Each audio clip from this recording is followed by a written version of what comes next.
துபாயில் கடந்த 16 மற்றும் 17 ஆகிய தேதிகளில் கடந்த 2 நாட்களாக பலத்த மழை பெய்து விமான சேவைகள் பாதிப்படைஞ்சிருக்கு. மக்கள் வீடுகளுக்குள்ளே வெள்ளம் புகுந்திருக்கு. இந்த மாதிரி அவங்களோட இயல்பு வாழ்க்கையை முற்றிலுமாக பாதிக்கப்பட்டிருக்கு.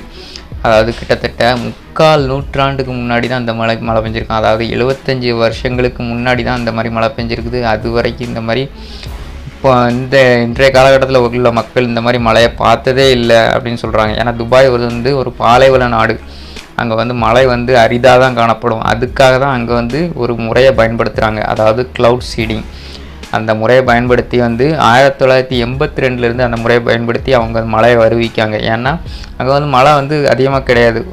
ஒரு ஆண்டுக்கு சராசரியான மழை தேவை. அப்போ தான் மக்களுக்கு தண்ணி கிடைக்கும், உணவு கிடைக்கும் இல்லையா? அதனால் அவங்க அந்த செயற்கை முறையை பயன்படுத்துகிறாங்க.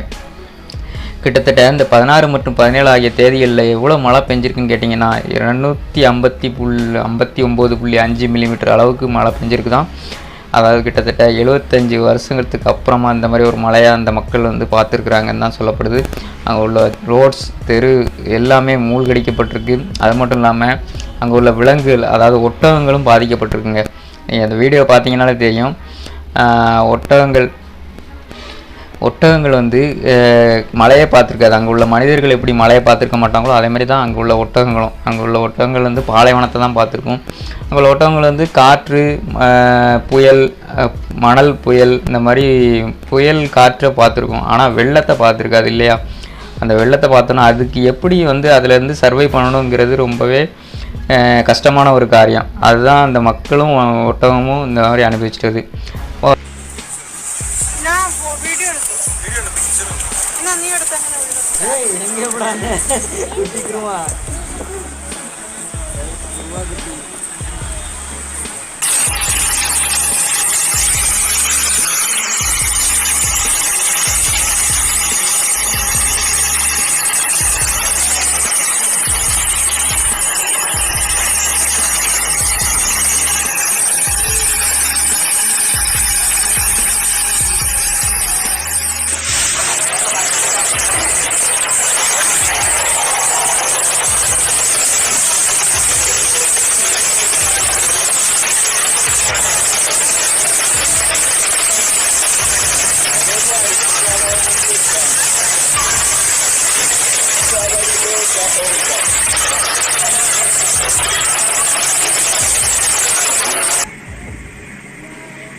அது மட்டும் இல்லாமல் அங்கே போதுமான அளவு மழைநீர் வடிகால் இருக்காது. ஏன்னா அங்கே இந்த மாதிரி அவங்க ப்ராப்ளமாக ஃபேஸ் பண்ணியிருக்கவே மாட்டாங்க இல்லையா? ஒரு ப்ராப்ளம் வரும்போது தான் அதுக்கு சொல்யூஷன் கண்டுபிடிப்போம். இங்கே சென்னையில் வருஷம் மழை பெய்ஞ்சுது. அதுக்கப்புறம் தான் அங்கே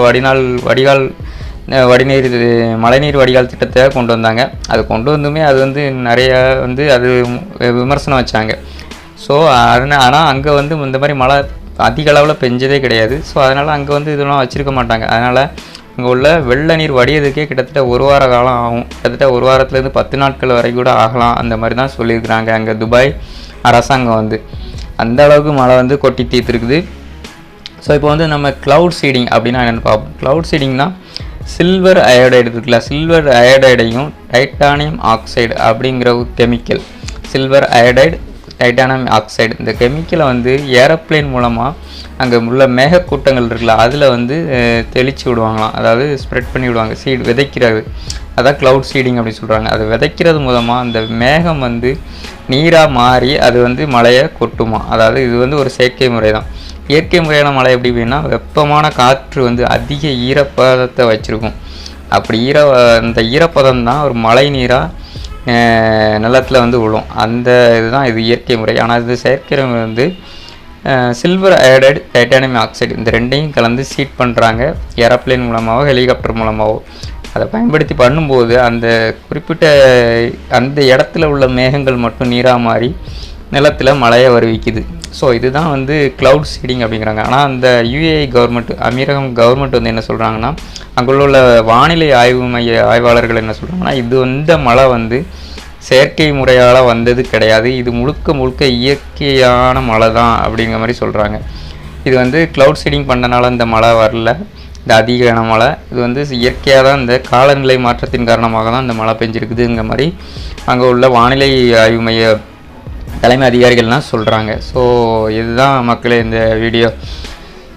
ஸோ இதில் நிறைய மக்கள் வந்து பாதிக்கப்பட்டிருக்காங்க. விமான நிலையத்தில் ஃபுல்லாகவே ஃபுல்லாக தண்ணி ஆயிடுச்சு. இந்த வீடியோ பார்த்தீங்கன்னா தெரியும் உங்களுக்கு. ஃபுல்லாக நிறைய ஃப்ளைட் வந்து கேன்சல் ஆகிருக்குது. ஒரே ஒரு ஓடுதலாக மட்டும்தான் இப்போ இருக்குது தான். மற்றபடி இன்றைக்குமே அந்த ஃப்ளைட்ஸ் நிறைய கேன்சல் ஆகிருக்கு. சென்னை டு துபாய் அந்த நிறைய ஃப்ளைட் கேன்சல் ஆகிருக்குது. அதே மாதிரி நிறைய ஃப்ளைட்ஸ் வந்து கேன்சல் ஆகிட்டு தான் இருக்குது. இன்னும் வந்து இந்த விமான நிலையம் வந்து சரிவர இயங்கப்படலை அப்படிங்கிற மாதிரி தான் சொல்கிறாங்க. ஸோ அதேமாதிரி ஓமன், பக்ரைன் இங்கேயுமே கனமழையாம். ஓமனில் வந்து கிட்டத்தட்ட 20 பேர் உயிரிழந்திருக்காங்க.